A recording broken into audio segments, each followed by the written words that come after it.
भक्तों, राम राम। भक्ति भावित रेणु रस्तोगी चैनल में मैं आपका स्वागत करती हूँ। तो आज की एकादशी का नाम है, आज मैं एकादशी की वीडियो बनाने जा रही हूँ। तो आज की एकादशी का नाम है अपरा एकादशी। तो ये जेठ मास के कृष्ण पक्ष की एकादशी का नाम है अपरा एकादशी। तो करते हैं राधा रानी के और लड्डू गोपाल जी के दर्शन। आप कर लीजिए लड्डू गोपाल जी के चरणों के दर्शन और राधा रानी के चरणों के दर्शन। तो अब हम सबसे पहले करेंगे कलश का पूजन। तो मैंने यहाँ पर कलश ले लिया है, मैंने फूलों की माला पहना ली है और जल में डाल ली है एक लौंग का जोड़ा, इलायची और सुपारी, और गले तक लोटा भर लिया है। और अब मैं इसमें बांध रही हूँ। ये 5 अशोक के पत्तों पर रोली लगा ली है, रोली लगाकर यहाँ चारों तरफ लगा दी है और 8 बिंदी मैंने कलश पर भी लगा दी है इस पर। और इस तरीके से हमने कर लेना है कलश का पूजन। अब यहाँ हम कलावा बांध लेंगे। तो ये हो गया हमारा कलश का पूजन। हम यहाँ पर रखेंगे तिल, तिल का देंगे आसन, तिल के आसन पर हम कर देंगे नारियल, रख देंगे विराजमान। अब ये हमारा हो गया कलश की स्थापना। अब हम करेंगे गणेश जी की पूजा। तो हम करेंगे गणेश पूजन। तो गणेश पूजन करने के लिए हम गणेश जी को बिठाएंगे। तो यहाँ पर हम गणेश जी को पधार लिया है। यहाँ दिया है हमने पुष्प का आसन। तो पुष्प के आसन के बाद हमने गणेश जी को पधार लिया। तो अब पहनाएंगे जनेऊ। तो हमने गणेश जी को धारण करा दिया जनेऊ। वाइट जनेऊ गणेश जी को धारण कराना है और येलो जनेऊ यहाँ विष्णु भगवान जी को धारण कराना है। तो मैंने शुद्धिकरण जल से, ये जल है और मैंने इससे शुद्धिकरण कर लिया था और इनको मैंने बिठा दिया है और पहना दिया है जनेऊ। तो ये पहन चुके हैं जनेऊ। तो अब हम करेंगे रोली से तिलक, और पहले वस्त्र पहना देंगे फिर तिलक करेंगे। तो हम जो पहले विष्णु गणेश जी को वस्त्र पहनाएंगे और उसके बाद पहनाएंगे। तो यहाँ पर हम कलावा अर्पित कर देंगे, यानी कि वस्त्र। गणेश जी को वस्त्र अर्पित कर दिए। अब राधा रानी को वस्त्र अर्पित कर देंगे। यहाँ लड्डू गोपाल जी को वस्त्र अर्पित कर देंगे। और अब गौ माता को वस्त्र अर्पित कर देंगे। और यहाँ पर हमारे हैं विष्णु भगवान जी और लक्ष्मी जी। तो इनको हम एक साथ वस्त्र अर्पित कर देंगे। तो ये हमने विष्णु भगवान जी और लक्ष्मी जी को वस्त्र अर्पित कर दिया। तो वस्त्र पहनाने के बाद लगाएंगे हम तिलक। तो अब लगाते हैं हम तिलक। तो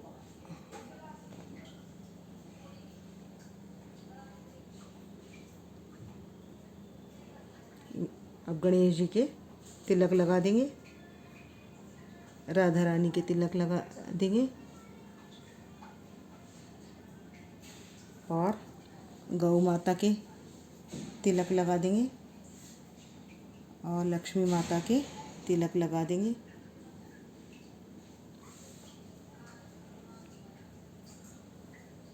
और हम विष्णु भगवान जी के और लड्डू गोपाल जी के तिलक लगाएंगे चंदन का।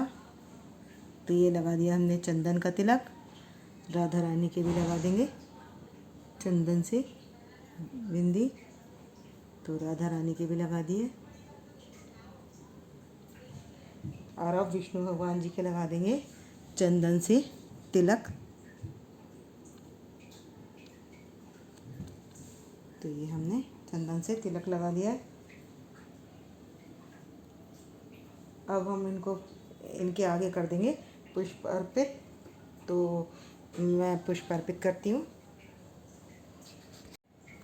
ये मैंने गुलाल में अबीर डाल लिया और ये गुलाल लगा लेंगे और अबीर लगा लेंगे। तो ये अर्पण कर देंगे हम गणेश जी को पीला पुष्प। और इसी तरीके से राधा रानी को मैंने गुलाब का पुष्प अर्पित कर दिया। और इधर विष्णु भगवान जी को फूल अर्पित कर देंगे और राधा रानी के पास फूल अर्पित कर देंगे और गौ माता के पास फूल अर्पित कर देंगे और लक्ष्मी नारायण भगवान जी के पास लक्ष्मी नारायण भगवान जी के पास हम फूल अर्पित कर देंगे और लक्ष्मी जी के पास हम करेंगे वाइट मोगरे का हो तो मोगरे के ऊपर लाल पुष्प यानी कि गुलाब का पुष्प, कमल का पुष्प तो मिल नहीं पाता, यदि आपको कमल का पुष्प मिले तो आप कमल का पुष्प भी अर्पित कर सकते हैं। तो मैंने वाइट पुष्प लिया है, अगर मोगरे का हो तो मोगरे की सुगंध बहुत अच्छी होती है, तो इसलिए हमने पुष्प अर्पित कर दिए। अब करेंगे हम फल अर्पित।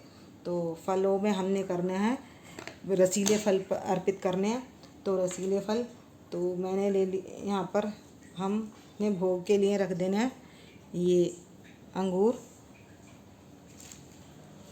ये गुड़, तिल इधर अर्पित कर देंगे, पंचमेवा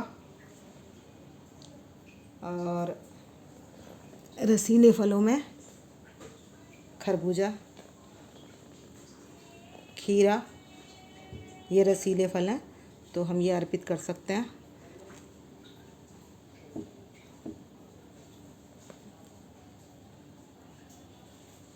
तो अब मैं लाल फल, लीची ये करूँगी लक्ष्मी जी को और राधा जी को अर्पित, तो ये लक्ष्मी जी को कर रही हूँ। और पीले और एक अर्पित कर देंगे सेब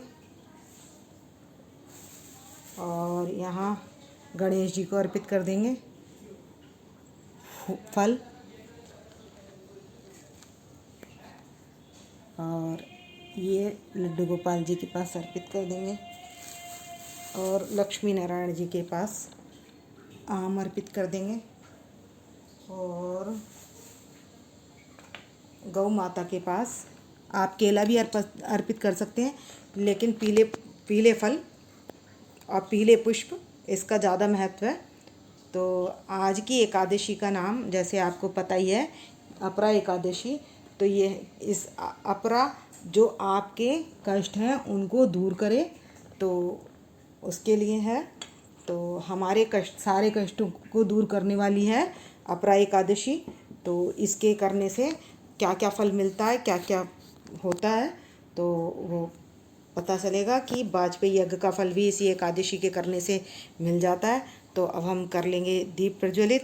हमने जलाना है सुबह एकादशी के दिन, हर एकादशी पर अखंड दीप जलाने से और विष्णु भगवान जी का नाम लेने से यानी कि ओम नमो भगवते मंत्र का जाप करने से हमारे दिन रात के मंत्र की प्रार्थना लगती है और इस मंत्र से भगवान बहुत जल्दी प्रसन्न होते हैं। तो उस दिन करते हैं हम ओम नमो भगवते वासुदेवाय, छोटा मंत्र है और जल्दी किया जाता है, तो इसलिए हम दीप जलाकर आते जाते, पूरे टाइम नहीं बैठ सकते तो हम आते जाते इस मंत्र को कर लेंगे। तो करते हैं हम दीप जलाते हैं। तो हमने दीप धूप जला लिया है और हमने ले लिया हाथ में पुष्प और तिल और दक्षिणा। तो अब क्या करते हैं, हम शुरू करते हैं कथा।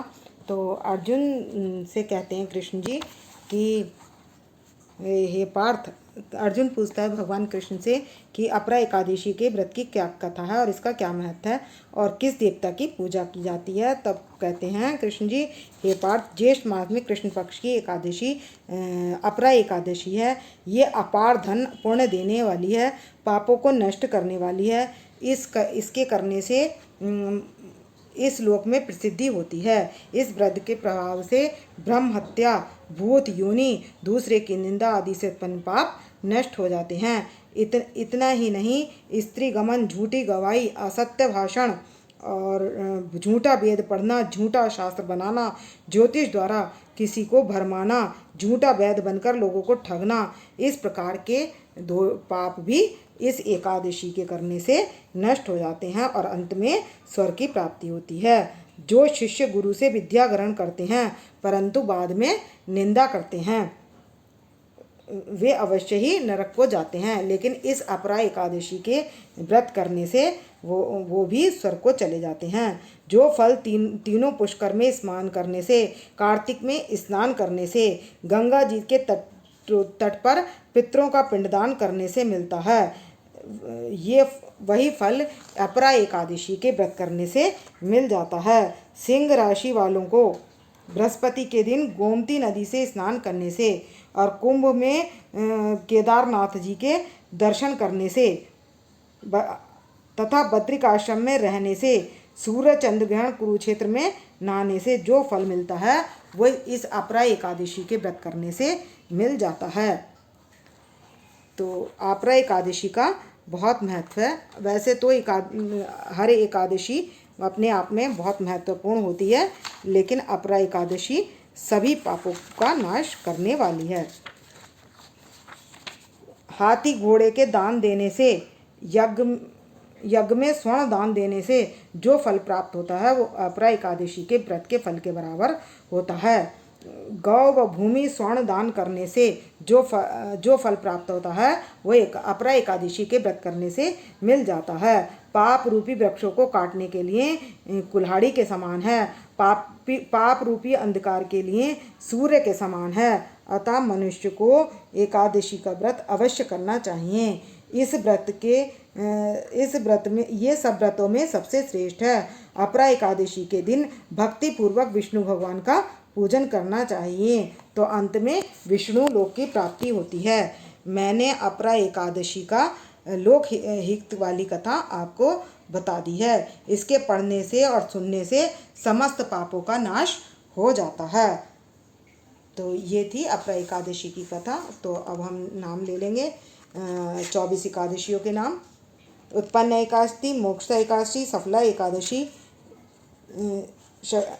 एकादशी, पुत्रदा एकादशी, शक्तला एकादशी, जया एकादशी, विजया एकादशी, आमलिक एकादशी, पाप मोचनी एकादशी, कामदा एकादशी, बरूथनी एकादशी, मोहिनी एकादशी, अपरा एकादशी और निर्जला एकादशी, योगिनी एकादशी, देवशयनी एकादशी, चतुर्मास की एकादशी, कामिका एकादशी, पुत्रदा एकादशी, अजय एकादशी, परिवर्तनी एकादशी, इंद्र एकादशी, पापंकुश एकादशी, रमा एकादशी, प्रबोधनी एकादशी, पद्मनी और पद्मा एकादशी। बोलो एकादशी मैया की जय। और ये जो पुष्प और ये हमने तिल लिए थे दक्षिणा, ये हम गणेश जी के पास भी अर्पण कर सकते हैं, क्योंकि सबसे पहले पूजा गणेश जी की जाती है। तो हम यहाँ पर भी अर्पण कर सकते हैं और विष्णु भगवान के चरणों में भी अर्पित कर सकते हैं। तो अब करेंगे हम आरती। तो आप विष्णु भगवान जी की कोई सी भी आरती कर सकते हैं। तो बांके बिहारी तेरी आरती गाऊं, हे गिरधर तेरी आरती गाऊं, आरती गाऊं, हे गिरधर तेरी आरती गाऊं, आरती गाऊं, प्यारी तुमको मनाऊं, हरि चरणों में शीश झुकाऊं, मैं बांके बिहारी तेरी आरती गाऊं। इसके बाद कर लेंगे हम गंगा जी की आरती। ओम जय गंगे माता, मैया जय गंगे माता, जो नर तुमको ध्याता सो नर तर जाता, ओम जय गंगे माता।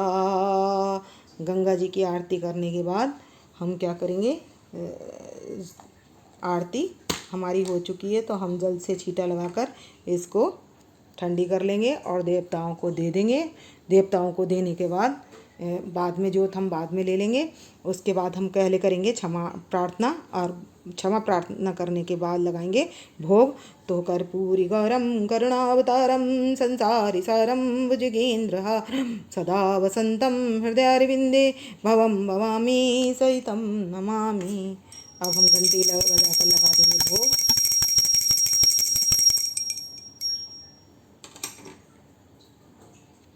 तो हमने लगा लिया भोग।